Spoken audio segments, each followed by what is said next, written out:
ഇന്നലെ രാത്രി തൃശ്ശൂരിൽ അന്തരിച്ച പി ജയചന്ദ്രന് സംഗീത ലോകത്തിൻ്റെ അന്ത്യാഞ്ജലി. 5 പതിറ്റാണ്ടിലധികം മലയാളിയെ സംഗീത ലോകത്ത് ചേർത്ത് നിർത്തിയ പ്രിയ പാട്ടുകാരനാണ് നമ്മൾ ഇവിടെ നൽകുന്നത്. അർബുദബാധയെ തുടർന്ന് 80-ാം വയസ്സിലായിരുന്നു അദ്ദേഹത്തിൻ്റെ അന്ത്യം. തൃശ്ശൂരിലെ അമല ആശുപത്രിയിലെ മോർച്ചറിയിലാണ് ഇപ്പോൾ മൃതദേഹമുള്ളത്. ഇന്ന് രാവിലെ 8 മണിക്ക് തൃശ്ശൂരിലെ പൂങ്കുന്നത്തെ വസതിയിൽ പൊതുദർശനം ഉണ്ടാകും. രാവിലെ 10 മണിയോടെ സംഗീത അക്കാദമിയുടെ റീജിയണൽ തിയേറ്ററിലും പൊതുദർശനം നടക്കും. നാളെ ഉച്ചകഴിഞ്ഞ് 3:30 മണിക്ക് പറവൂർ ചേന്ദമംഗലത്തെ തറവാട്ടിൽ സംസ്കാരം നടക്കും. കൂടുതൽ വിവരങ്ങളുമായി അമല ആശുപത്രിയിൽ നിന്നും സൂരജ് സജിയും, അതുപോലെ പൂങ്കുന്നത്തെ അദ്ദേഹത്തിൻ്റെ വസതിയിൽ നിന്ന് എസ് വിജയകുമാറും, അതുപോലെ ചേന്ദമംഗലത്തെ തറവാട്ടിൽ നിന്ന് വൈ എസ് അഭിനന്ദും ചേരുകയാണ്. ആദ്യം സൂരജ് സജിയിലേക്ക്. അമല ആശുപത്രിയിലാണ് അദ്ദേഹത്തിൻ്റെ അന്ത്യം ഇന്നലെ രാത്രിയിൽ സംഭവിച്ചത്. നിങ്ങൾക്കറിയാം, കുറച്ചധികം കാലമായി അദ്ദേഹം ചികിത്സയിലായിരുന്നു. ഏറ്റവും അവസാനം അദ്ദേഹം കുഴഞ്ഞു വീണതിനെ തുടർന്ന് ഇന്നലെ ആശുപത്രിയിൽ എത്തിച്ചെങ്കിലും അദ്ദേഹത്തിൻ്റെ ജീവൻ രക്ഷിക്കാൻ കഴിഞ്ഞില്ല. സൂരജ് സജി വിവരങ്ങളുമായി നമുക്കൊപ്പം ചേരുകയാണ്. സൂരജ് സജി, ഈ സുപ്രഭാതം നമുക്കറിയാം, നമ്മളെ സുപ്രഭാതം എന്ന ഗാനത്തിലൂടെ തന്നെ അത്ഭുതപ്പെടുത്തിയ ഗായകന് വിട നൽകുന്ന ഒരു പ്രഭാതമാണ് ഇന്നുണ്ടായിരിക്കുന്നത്. നാളെയാണ് സംസ്കാരമെങ്കിലും കേരളം യഥാർത്ഥത്തിൽ വല്ലാത്തൊരു സങ്കടക്കടലിൽ വീണ സാഹചര്യമാണ് ഉണ്ടായിരിക്കുന്നത്. പറയൂ, ആശുപത്രിയിൽ നിന്നുള്ള വിവരങ്ങൾ എന്തൊക്കെയാണ്? എസ്കെൻ, ഭാവഗായകന്റെ വേർപാടിലുള്ള ദുഃഖത്തിലാണ് കേരളക്കര. ഞാനിപ്പോൾ നിൽക്കുന്ന അമല ആശുപത്രിയിലാണ് പി ജയചന്ദ്രന്റെ മൃതദേഹം സൂക്ഷിച്ചിട്ടുള്ളത്. ഇന്നലെ ഇവിടെ വെച്ച് ഈ മരണം സംഭവിച്ചതിന് ശേഷം ഇന്നലെ ആശുപത്രിയിലെ മോർച്ചറിയിലേക്ക് മൃതദേഹം മാറ്റുകയായിരുന്നു. ഇന്ന് രാവിലെ 8 മണിയോടുകൂടിയാണ് ഇവിടെ നിന്ന് വീട്ടിലേക്ക് മൃതദേഹം കൊണ്ടുപോകുക എന്നുള്ളതാണ് നമുക്ക് ലഭിച്ചിട്ടുള്ള വിവരം. 8 മണിക്ക് കൊണ്ടുപോകുന്ന മൃതദേഹം വീട്ടിൽ പൊതുദർശനത്തിന് വയ്ക്കും. 10 മണിവരെയായിരിക്കും വീട്ടിൽ പൊതുദർശനം ഉണ്ടാവുക. അതിനുശേഷം സംഗീത നാടക അക്കാദമിയുടെ റീജിയണൽ തിയേറ്ററിൽ പൊതുദർശനം സജ്ജീകരിച്ചിട്ടുണ്ട്. രാവിലെ 10 മണി മുതൽ 12 മണി വരെയായിരിക്കും ഈ റീജിയണൽ തിയേറ്ററിൽ പൊതുദർശനം ഉണ്ടാവുക. പക്ഷേ സ്കെൻ, ഇദ്ദേഹത്തെ സ്നേഹിക്കുന്ന സാധാരണക്കാർ മുതൽ പ്രമുഖരടക്കമുള്ളവർ ഇദ്ദേഹത്തെ അവസാനമായി ഒരു നോക്ക് കാണാൻ വേണ്ടി എത്തും എന്നുള്ളതാണ് കണക്ക് കൂട്ടുന്നത്. അങ്ങനെയെങ്കിൽ ഈ 12 മണി എന്നുള്ളത് ഈ തിരക്ക് കണക്കിലെടുക്കുകയാണെങ്കിൽ ഒരു 2 മണി വരെ നീട്ടേണ്ട ഒരു സാഹചര്യം ഉണ്ടാകും എന്നുള്ളതാണ് കുടുംബാംഗങ്ങളുമായി സംസാരിക്കുമ്പോൾ അവർ പറയുന്നത്. 12 മണി എന്നത് താൽക്കാലികമായി നിശ്ചയിച്ച സമയമാണ്. കാരണം നിരവധി ആളുകൾ ഇദ്ദേഹത്തെ കാണുന്നതിന് വേണ്ടി ഇപ്പോൾ തന്നെ, അതായത് ഞാനിപ്പോൾ നിൽക്കുന്ന അമല ആശുപത്രിയിലേക്കടക്കം ഇതിനോടകം തന്നെ ആളുകൾ എത്തിത്തുടങ്ങിയിട്ടുണ്ട്. അതുകൊണ്ട് തന്നെ സ്വാഭാവികമായും ഈ റീജിയണൽ തിയേറ്ററിലടക്കം വലിയ തിരക്ക് പ്രതീക്ഷിക്കുന്നുണ്ട്. അങ്ങനെയെങ്കിൽ ഈ പൊതുദർശനത്തിൻ്റെ സമയം 2 മണി വരെ നീട്ടിയേക്കുമെന്നുള്ളതാണ് കുടുംബാംഗങ്ങളുമായി സംസാരിക്കുമ്പോൾ അവർ പറയുന്നത്. അതിനുശേഷം പൂങ്കുന്നത്തെ വീട്ടിലേക്ക് തന്നെ മൃതദേഹം കൊണ്ടുപോകും. ഇന്ന് അവിടെ പൊതുദർശനം തുടരുകയും ചെയ്യും. എസ്കെൻ, നാളെ രാവിലെ ആയിരിക്കും തൃശ്ശൂരിൽ നിന്ന് മൃതദേഹം ചേന്ദമംഗലത്തെ പാലിയത്ത് തറവാട്ടിലേക്ക് കൊണ്ടുപോകുക. അദ്ദേഹത്തിൻ്റെ ആഗ്രഹമായിരുന്നു തൻ്റെ ഈ സംസ്കാര ചടങ്ങുകൾ ഈ പാലിയത്ത് തറവാട്ട് വീട്ടിൽ നടത്തണമെന്നുള്ള അദ്ദേഹത്തിൻ്റെ ആഗ്രഹമായിരുന്നു. അത് മരണത്തിന് മുമ്പ് തന്നെ അദ്ദേഹം അത് കുടുംബാംഗങ്ങളുമായി പങ്കുവച്ചിരുന്നു. ആ ആഗ്രഹത്തെ തുടർന്നാണ് ചേന്ദമംഗലത്തെ ഈ പാലിയത്ത് തറവാട്ടിൽ ശവസംസ്കാര ചടങ്ങുകൾ അടക്കം സജ്ജീകരിച്ചിട്ടുള്ളത്. നാളെ രാവിലെ 8 മണിക്ക് 8:30 ചേന്ദമംഗലത്തേക്ക് അദ്ദേഹത്തിൻ്റെ മൃതദേഹം കൊണ്ടുപോകും. അതിനുശേഷം ഉച്ചയ്ക്ക് ശേഷം 3:30 അവിടെ സംസ്കാര ചടങ്ങുകൾ നടക്കുക എന്നുള്ളതാണ് നിലവിൽ ബന്ധുക്കൾ അറിയിച്ചിട്ടുള്ളത്. മൃതദേഹം എന്തായാലും അല്പസമയത്തിനകം തന്നെ ഒരു 7:30-8 മണിയോടുകൂടി തന്നെ ഇവിടെ നിന്ന് പൂങ്കുന്ന തറവാട്ടിലേക്ക് കൊണ്ടുപോവുകയും ചെയ്യും. എസ്കെ, ഓക്കെ, സൂരജ് സജിയാണ് വിവരങ്ങൾ നൽകിയത്. ദിലീപ് PC ഒരു യൂട്യൂബിൽ സന്ദേശിച്ചിട്ടിരിക്കുന്നു, ഈ ഗായകരൊന്നും ഇല്ലായിരുന്നെങ്കിലും നമ്മുടെ ജീവിതം എത്ര വിരസമാകുമായിരുന്നു. അത് വളരെ ശരിയാണ്. നമ്മുടെ ഏകാന്തമായ നിമിഷങ്ങളിൽ ഏകാന്ത പതികൻ ഞാൻ എന്ന് ജയചന്ദ്രൻ പാടി ഒറ്റ പാട്ട് മതി നമ്മുടെ ഏകാന്തത അകന്നു പോകാൻ. ഇപ്പോൾ തൃശ്ശൂരെ പൂങ്കുന്നത്തെ വസതിയിൽ ഇന്ന് രാവിലെ 8 മണിക്ക് പൊതുദർശനം ഉണ്ടാകും. എസ് വിജയകുമാർ കൂടി പൂങ്കുന്നത്തെ വസതിയിൽ നിന്ന് നമുക്കൊപ്പം ചേരുകയാണ്. Vijayakumar, good morning. ഈ നീലഗിരിയുടെ സഖികളുമായി മലയാള ഗാനലോകത്തേക്ക് ഇറങ്ങി വന്ന ജയചന്ദ്രൻ എന്ന ഗായകന് വിട ചൊല്ലാൻ ഈ പൂങ്കുന്നത്തെ വസതി ഒരുങ്ങുകയാണല്ലോ. കുറേ അധികം കാലമായി അദ്ദേഹം ഇവിടെ താമസമുണ്ടായിരുന്നു. വിവരങ്ങൾ? എസ്കെൻ, ഞാൻ നിൽക്കുന്നത് പൂങ്കുന്നത്താണ്. ഈ പൂങ്കുന്നത്ത് അദ്ദേഹത്തിൻ്റെ ഭാര്യയുടെ വീടാണ് നമ്മൾ ഈ നിൽക്കുന്നത്. അതിനു മുന്നിലാണ്, ആ വീട്ടിലാണ് പൊതുദർശനം ഉള്ളത്. നേരത്തെ ഒരു നിമിഷം വിജയകുമാർ, ഇപ്പോൾ വിദ്യാധരൻ മാസ്റ്റർ ടെലിഫോൺ ലൈനുണ്ട്, പ്രശസ്ത സംഗീത സംവിധായകൻ. ഒരുപക്ഷെ ജയേട്ടനെ വളരെ അടുത്തറിയാവുന്ന ഒരു തൃശ്ശൂർക്കാരനാണ് വിദ്യാധരൻ മാസ്റ്റർ. ഒരുപക്ഷെ നമുക്ക് പകരം വയ്ക്കാനില്ലാത്ത ഒരു പാട്ടുകാരൻ്റെ വിയോഗമാണ് ഉണ്ടായിരിക്കുന്നത്. ജയചന്ദ്രൻ എന്ന് പറയുമ്പോൾ ദാസേട്ടനൊപ്പം തന്നെ മലയാളം ആദരിക്കുന്ന മഹാഗായകനാണ്. വിവരങ്ങൾ? അതെ, എനിക്കത് കേട്ട ഓരോ കൈകാര്യം അയച്ചും മിണ്ടാനും പറ്റാതിരിക്കുക. അത്ര വലിയ ബന്ധമായിരുന്നു ഇവള്. അദ്ദേഹം സിനിമയിൽ പാടുന്നതിന് മുൻപ് ഉണ്ടായിരുന്ന ബന്ധം. ക്രൈസ്റ്റ് കോളേജിൽ ഡിഗ്രിക്ക് പഠിക്കുന്ന സമയം മുതൽ എൻ്റെ അടുത്ത് വന്ന്, ഞാൻ ഒരു സംഗീത പരിപാടിയിൽ പങ്കെടുക്കുമ്പോൾ അവിടെ വന്ന് 2-3 മാസം ഉണ്ടാകുന്ന സമയത്ത് വന്ന് അടുത്തിരിക്കും. ഇത് രാത്രി 10:30 മണി വരെ ഇരിക്കും. കേട്ടാ പോവാ, ആഘോഷിച്ച് ആഹാ നമ്മൾ ചിരിച്ച്. എന്തൊരു ബന്ധമായിരുന്നു അറിയോ. സിനിമയിൽ കുറച്ച് പാട്ടുകളെ എനിക്ക് പാടിക്കാൻ പറ്റുള്ളെങ്കിലും അനവധി പാട്ടുകൾ, ഇതര പാട്ടുകൾ, ഭക്തിഗാനങ്ങൾ, അയ്യപ്പഗാനങ്ങൾ, ഓണപ്പാട്ടുകൾ, അങ്ങനെ നിറയെ പാടിയിട്ടുണ്ട്. പാടിയ സിനിമ പാട്ടുകളൊക്കെ സൂപ്പർ ഹിറ്റ് ആയിട്ടുണ്ട്. ആളുടെ വിയോഗം തീർത്താൽ തീരാത്ത ദുഃഖമായിട്ട് നിൽക്കുക. നമ്മൾ എന്താ ലഭിച്ച ചെയ്യാ? പാട്ടുകളിൽ അങ്ങയുടെ മനസ്സിൽ നിൽക്കുന്ന ഏറ്റവും അങ്ങേക്ക് പ്രിയപ്പെട്ട പാട്ട് ഏതായിരുന്നു? എന്റെ ആദ്യമായിട്ട് പാടുന്ന പാട്ടെന്ന് ഒരുപാട് പാട്ട് പാടിയാലും ഈ സമീപകാലത്ത് ഇപ്പൊ നൂൽപ്പാലത്തുള്ള പടത്തിലത്ത് നമ്മുടെ GK പള്ളത്തെഴുതി ഞാൻ ചെയ്തൊരു പാട്ട് പാടി അതിമനോഹരമായിട്ട് പാടി ഒരു പാട്ട്. പിന്നെ അതേപോലെ തന്നെ ആദ്യം പാടിയ പാട്ട് സിനിമയ്ക്ക് പാടിയത് തപ്പു കൊട്ടി തകില് കൊട്ടി കൈമണി കൊട്ടി തക്കിട ദീപി താളത്തിൽ പാടന്റെ പൊന്നളിയ ഓയൻവീട്. അത് ഉഷാരി ആൾ കൂടെ പാടി. അന്ന് കൂടി Okay. തുടങ്ങി. എത്ര വർഷം മുമ്പ് അത്? മനസ്സിലായി. അങ്ങനെ ഒരു ബന്ധം തുടർന്നോണ്ടിരിക്കുക. പാട്ടുകളിലൊന്നും എനിക്ക് ഓർമ്മയൊന്നും നിൽക്കുന്നില്ല സാർ. എനിക്ക് പറയാനുള്ള വിഷമമുണ്ട്. ഇടയ്ക്കിടെ നിങ്ങൾ കാണാറുണ്ടോ? എങ്ങനെയായിരുന്നു നിങ്ങളുടെ ഒരു ഈ ബന്ധത്തിന്റെ ഗുരുവായൂർ ദൈർഘ്യം? ഏകാദശിയുടെ നവംബർ 24-ാം തീയതി സെമിനാറിന്റെ ഉദ്ഘാടനത്തിന് വന്നു. അപ്പൊ ഞാൻ ചെമ്പൈ സംഘോത്സവത്തിന്റെ കമ്മിറ്റി മെമ്പർ ആയതുകൊണ്ടേ, സബ് കമ്മിറ്റി മെമ്പർ ആയതുകൊണ്ട് കാറിൽ നിന്ന് പിടിച്ചിറക്കി വേദിയിൽ കൊണ്ടുപോയി അതേമാതിരി കഴിഞ്ഞ് കാറിൽ കയറ്റി വിട്ടു. അതൊക്കെ ഭയങ്കര ഒരു നിമിത്തമായിരുന്നു.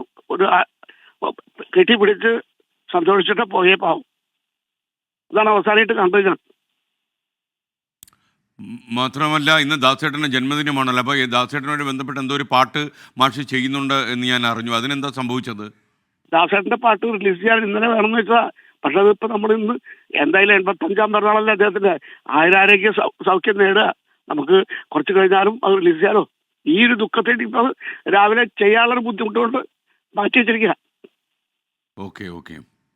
എനിക്കറിയാം മാഷേ. മാത്രമല്ല തൃശ്ശൂർക്കാർക്ക് അദ്ദേഹം ഒരു വളരെ വളരെ ആവേശം നിറഞ്ഞ ഒരു ഗായകനായിരുന്നു. കാരണം എപ്പോഴും അദ്ദേഹം പല സ്ഥലങ്ങളിലും ഉണ്ടാകും. പല സ്വകാര്യ ഉത്സാഹ കമ്മിറ്റികളിലൊക്കെ അദ്ദേഹത്തിനെ കാണാൻ പറ്റും. പല സൗഹൃദ സായാഹ്നങ്ങളിലും ജയേട്ടനെ കണ്ടിട്ടുണ്ട്. അപ്പം ഇവിടെയൊക്കെ തന്നെ പാടി തിമിർക്കുന്നതൊക്കെ അദ്ദേഹത്തിൻ്റെ വ്യക്തിപരമായ അനുഭവമായിരുന്നു. വിദ്യാരം മാഷുമായിട്ട് ഇരിക്കുമ്പോഴൊക്കെ തന്നെ, അതായത് റെക്കോർഡിംഗ് സമയത്തല്ലാതെ ഒരുപാട് പാട്ടുകളൊക്കെ മറ്റുള്ളവരുടെ പാട്ടുകൾ പാടുന്ന രീതിയായിരുന്നു അവിടെയും അവലംബിച്ചിരുന്നത്. അനുഭവമാണ്. വേറൊരാളുടെ പാട്ടല്ല, അദ്ദേഹം പാടാത്ത പാട്ട്. നമ്മുടെ പാട്ടുകളൊക്കെ പല വേദികളിലും ആള് വേറെ ആൾ പാടി കേട്ടോ. ഇത് ആരുടെ പാട്ട് പറയും, ഇത് കേൾക്കും, ഇത് വിചാരിച്ച എന്ന് പറ പല കുറി പാടി എന്നെ കേൾപ്പിച്ചിട്ടുണ്ട്. പല സ്ഥലത്തും ജയരാജവാരനൊക്കെ പല കുറി എന്നെ കേൾപ്പിച്ചതാ. അത്ര ഒരു നല്ല മനസ്സിനോട് അദ്ദേഹം ആള് പാടിയതല്ല. മറ്റുള്ളവർ നല്ലതാണെന്ന് തോന്നിയ ആൾ അപ്പം ആ പാടാണ്. ആള് പാടിയതല്ല. മറ്റുള്ളവരുടെ പാട്ടും സ്നേഹിക്കുന്നു. അത് ഇന്ന ആളിനാണ് നന്നായി എന്ന് പറയുന്ന ഒരു മനസ്സിനായിരുന്ന ആളാണ്. സത്യം പറഞ്ഞാൽ വളരെ കുറച്ച് ദിവസങ്ങളിൽ നമുക്ക് ഒന്നും മിണ്ടാൻ പറ്റാത്തൊരവസ്ഥ കാര്യമാണ്. അങ്ങനെ ബന്ധമായിരുന്നു സാർ. മനസ്സിലാവുന്നു മാസ്റ്റർ. എന്തായാലും വളരെ സന്തോഷം. മാത്രമല്ല ഈ സങ്കട നേരത്ത് അങ്ങുകൂടി ഞങ്ങൾക്കൊപ്പം ഈ പ്രണാമം അർപ്പിക്കാൻ ചേർന്നതിൽ സന്തോഷം. താങ്ക് യു വിദ്യാരം മാസ്റ്റർ.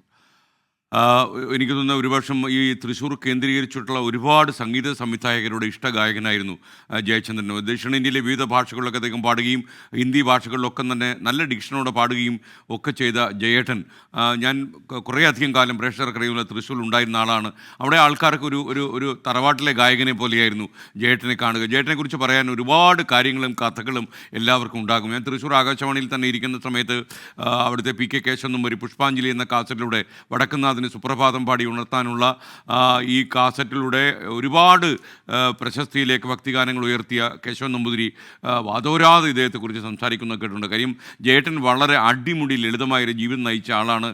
ഒരു മഹാഗായകൻ എന്നുള്ള മേൽവിലാസം അദ്ദേഹത്തിൻ്റെ തലച്ചോറിലേക്ക് ഒരിക്കലും അദ്ദേഹം കയറ്റി വിട്ടില്ല. ഒരു സാധാരണ പാട്ടുകാരനെ പോലെ അദ്ദേഹം നമുക്കിടയിൽ ജീവിച്ചു. ഒരു സാധാരണക്കാരനെ പോലെ അദ്ദേഹം ജീവിച്ചു. ഒരു തറവാടിൻ്റെ ഔന്നത്യം എപ്പോഴും അദ്ദേഹത്തിൻ്റെ പെരുമാറ്റത്തിൽ പ്രകടമായിരുന്നു താനും.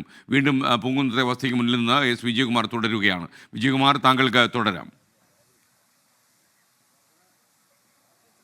SKN, ഞാൻ പൂങ്കുന്നത്താണ് നിൽക്കുന്നത്. അദ്ദേഹത്തിൻ്റെ ഭാര്യയുടെ വസതിയാണിത്. അവിടേക്കാണ് അദ്ദേഹത്തിൻ്റെ ഭൗതിക ശരീരം 8 മണിയോടെ പൊതുദർശനത്തിന് കൊണ്ടുവരുന്നത്. അവിടെ ഈ പൊതുദർശനത്തിന് എല്ലാവർക്കും ഈ പരിസര പ്രദേശങ്ങളിലൊക്കെ ഉള്ളവർക്ക് അദ്ദേഹത്തെ അവസാനമായി കാണുന്നതിന്, ബന്ധുക്കൾക്കൊക്കെ അവസാനമായി കാണുന്നതിന് വേണ്ട ക്രമീകരണങ്ങളൊക്കെ അവിടെ ഈ ബന്ധുക്കളും സുഹൃത്തുക്കളും അതുപോലെ ഇവിടുത്തെ കോർപ്പറേഷനിലെ ഉദ്യോഗസ്ഥരുമൊക്കെ ചേർന്ന് ഒരുക്കുകയാണ്. 8 മണിയോടെ ആശുപത്രിയിൽ നിന്ന് ഇവിടേക്ക് മൃതദേഹം കൊണ്ടുവരും. ഇവിടെ ഒരു 10 മണി വരെ ഉണ്ടാകും. അതിനുശേഷം ഇവിടെ നിന്ന് സംഗീത നാടക അക്കാദമിയിലേക്ക് കൊണ്ടുപോകും. അവിടെ ഉച്ചവരെ ഒരു 12 മണി 1 മണി വരെയെങ്കിലും അവിടെ പൊതുദർശനം ഉണ്ടാകും. അതിനുശേഷം വീണ്ടും ഈ വീട്ടിലേക്ക് തന്നെ കൊണ്ടുവരും. നാളെ രാവിലെ ആയിരിക്കും ഇവിടെ നിന്ന് പാലിയത്തേക്ക് സംസ്കാര ചടങ്ങുകൾക്കായി കൊണ്ടുപോകുന്നത്. ദൃശ്യങ്ങളിൽ കാണാം, ധാരാളം ആളുകൾ ഇവിടേക്ക് ഇതിനോടകം എത്തിയിട്ടുണ്ട്. അവർ വന്നുകൊണ്ടിരിക്കുകയാണ്. ഇവിടെ നമ്മൾ രാവിലെ ഇവിടെ എത്തുമ്പോൾ തന്നെ ഈ പരിസര പ്രദേശങ്ങളിലൊക്കെയുള്ള ആളുകൾ ഇവിടേക്ക് വന്ന് എപ്പോഴാണ് അദ്ദേഹത്തെ കൊണ്ടുവരുന്നത്, അദ്ദേഹത്തെ കാണാൻ എപ്പോഴാണ് സമയം തുടങ്ങിയ കാര്യങ്ങൾ അന്വേഷിക്കാൻ ഇവിടേക്ക് വരുന്നുണ്ടായിരുന്നു. ഈ നാട്ടുകാർക്കൊക്കെ അവർക്ക് പ്രിയപ്പെട്ട ജയേട്ടൻ, എല്ലാവരും ജയേട്ടൻ എന്നാണ് അദ്ദേഹത്തെ ഇവിടെ വിളിക്കുക. ഇത് അദ്ദേഹത്തിൻ്റെ ഫ്ലാറ്റ് ഇവിടെ തൊട്ടടുത്താണ്. അവിടെ പക്ഷേ ഈ പൊതുദർശനത്തിനൊന്നും പറ്റിയ ഒരു സാഹചര്യം അല്ലാത്തത് കൊണ്ട് ഇവിടെ അദ്ദേഹത്തിൻ്റെ ഭാര്യയുടെ വീട്ടിൽ പൊതുദർശനത്തിന് വയ്ക്കും എന്നാണ് അറിയിച്ചിരിക്കുന്നത്. അപ്പോൾ നേരത്തെ നമ്മൾ പറഞ്ഞതുപോലെ ഇവിടെ ഈ ജയേട്ടൻ ഇടയ്ക്ക് ഈ വീട്ടിലേക്ക് വരാറുണ്ട്. ഇവിടെ വരുന്ന സമയത്തൊക്കെ ഇവിടെ ബന്ധുക്കൾ അതുപോലെ തന്നെ സുഹൃത്തുക്കളെയൊക്കെ ഇവിടെ വെച്ച് അദ്ദേഹം കാണുകയും ചെയ്യും. എല്ലാവരോടും വളരെ അടുപ്പത്തോടെ, ഏറെ സ്നേഹത്തോടെയാണ് അദ്ദേഹം ഇടപഴകാറുള്ളത്. അപ്പോൾ ഈ നാട്ടിൽ അദ്ദേഹത്തിന് മുഴുവൻ ആരാധകരാണ്. ഇപ്പോൾ നമ്മൾ ഈ പൂങ്കുന്നത്ത് ഇവിടേക്ക് വരുന്ന വഴിയിലൊക്കെ അദ്ദേഹത്തിൻ്റെ ആരാധകരാണുള്ളത്. അദ്ദേഹത്തിൻ്റെ പാട്ടുകൾ പാടുന്നവരും ഇഷ്ടപ്പെടുന്നവരുമായ നൂറുകണക്കിന് ആളുകളെ നമ്മൾ ഈ വഴിയിലൊക്കെ കണ്ടു. അദ്ദേഹം പാടിവെച്ച പാട്ടുകൾ അത് ഏറ്റുപാടുന്ന ഒരു പുതുതലമുറ കൂടി ഈ ഭാഗത്തുണ്ട് എന്നുള്ളതാണ് ഇവിടെ വന്നപ്പോൾ നമ്മൾ കണ്ടത്. അങ്ങനെയും ജയേട്ടനെ അവരുടെ നാടിൻ്റെ ഒരു ഐക്കണായി. ഇപ്പോൾ അദ്ദേഹം ഒരു പൂങ്കുന്നംകാരനോ തൃശ്ശൂർകാരനോ ഒന്നുമല്ല, പക്ഷേ അദ്ദേഹം ഏതാണ്ട് കഴിഞ്ഞ കുറേ വർഷങ്ങളായി ഇവിടെ സ്ഥിരതാമസമാക്കിയ ഒരു തൃശ്ശൂർകാരനെ പോലെ തന്നെയാണ് അദ്ദേഹം. അതേ പെരുമാറ്റത്തിലും ഒക്കെ അദ്ദേഹം ഒരു തൃശ്ശൂർകാരനായി, ഭാഷയിൽ പോലും അദ്ദേഹം ഒരു തൃശ്ശൂർക്കാരനായി എന്ന് പറയുകയാണ്. അപ്പോൾ അദ്ദേഹവുമായി ഏറെ അടുപ്പമുള്ള, അല്ലെ അദ്ദേഹത്തിൻ്റെ പാട്ടുകളെ ഏറെ സ്നേഹിക്കുന്ന വലിയ അടുപ്പമുള്ള ഒരു ഗായകൻ കൂടിയാണ് ശ്രീ ജിതേന്ദ്ര വർമ്മ. അദ്ദേഹം ഇവിടെ അടുത്താണ് താമസിക്കുന്നത്. രാവിലെ അവസാനമായി ജയേട്ടനെ കാണാൻ വേണ്ടി ഇവിടെ വന്നതാണ്. പക്ഷേ 8 മണി കഴിഞ്ഞ് അദ്ദേഹം എത്തുള്ളൂ എന്നറിഞ്ഞപ്പോൾ ഇവിടെ കാത്തു നിൽക്കുകയാണ്. ഏറ്റവും ഒടുവിൽ എപ്പോഴാണ് കണ്ടത്, സംസാരിച്ചതെന്ന് ഓർക്കാൻ പറ്റുന്നുണ്ടോ?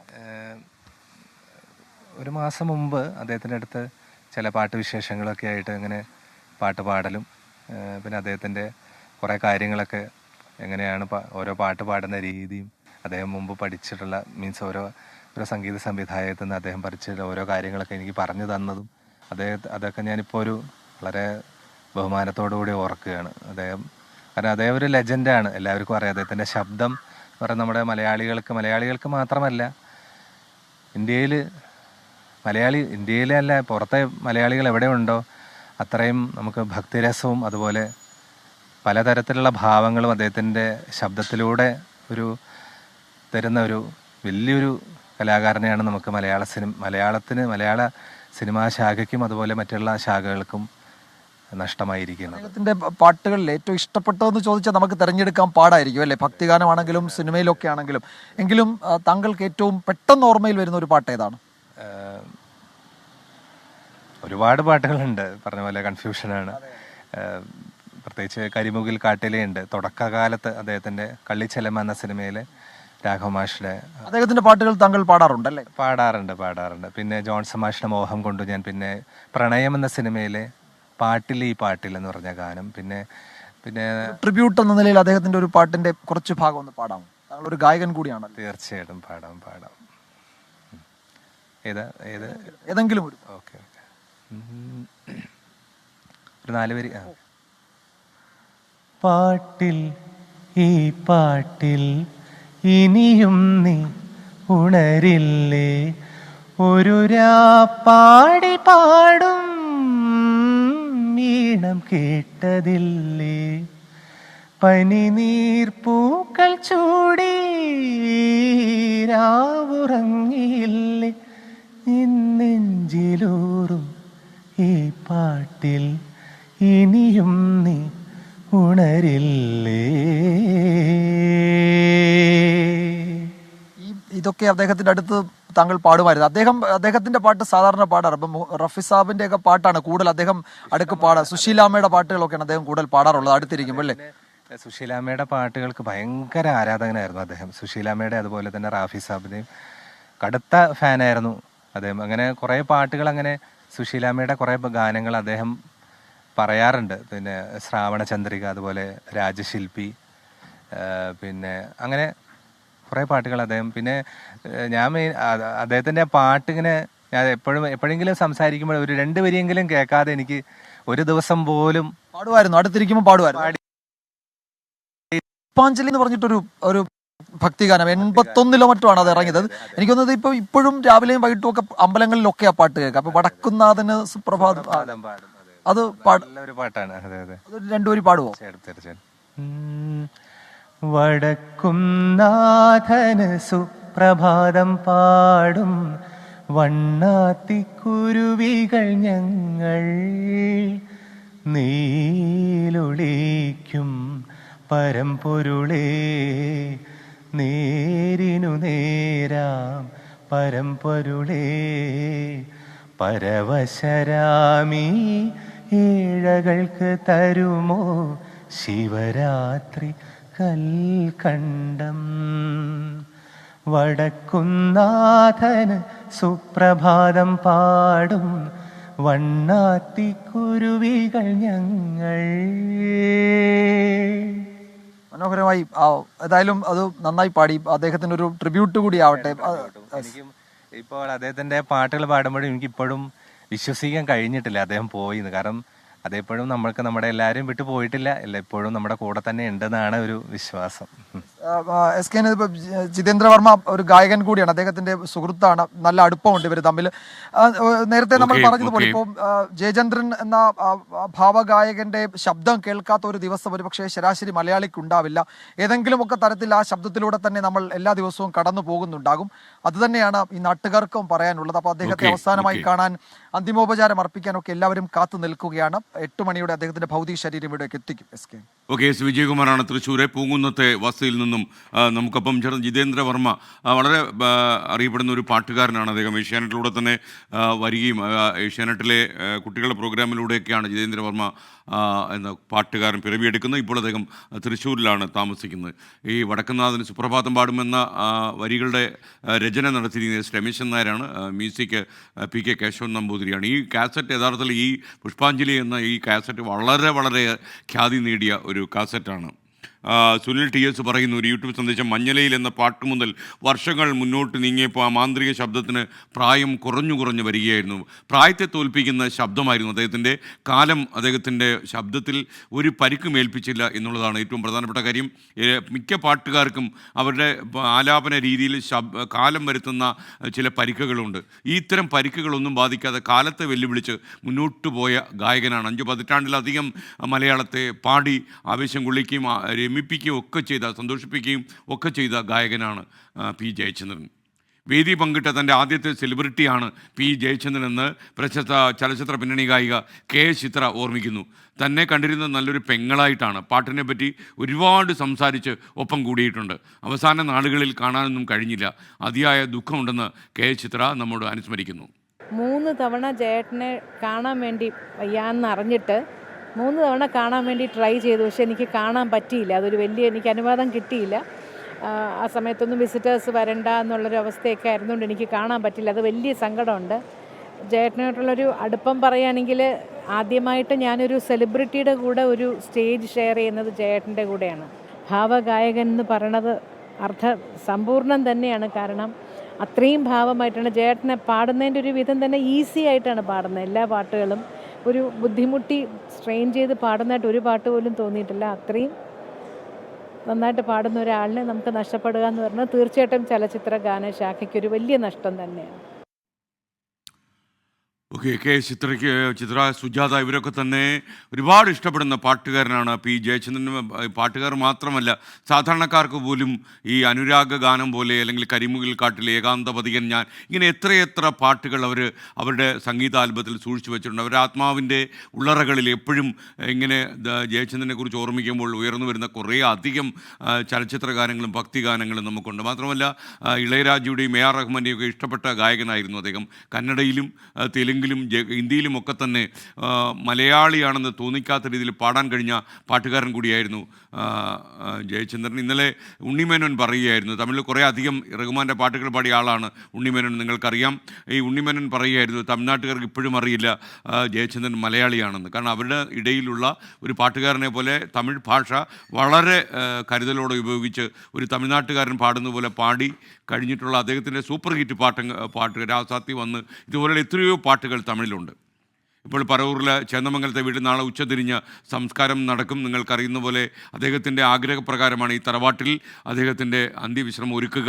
വൈഎസ് അഭിനന്ദ് കൂടി നമുക്ക് ഈ പറവൂരിലെ ചേന്നമംഗലത്തെ തറവാട്ടിൽ നിന്ന് ചേരുകയാണ്. അഭിനന്ദ്, അവിടെയൊക്കെ ഒരുപക്ഷെ ഈ ചേന്നമംഗലം തറവാടൊക്കെ തന്നെ പി ജയചന്ദ്രൻ എന്ന ഗായകൻ്റെ വികാരമായിരുന്നു.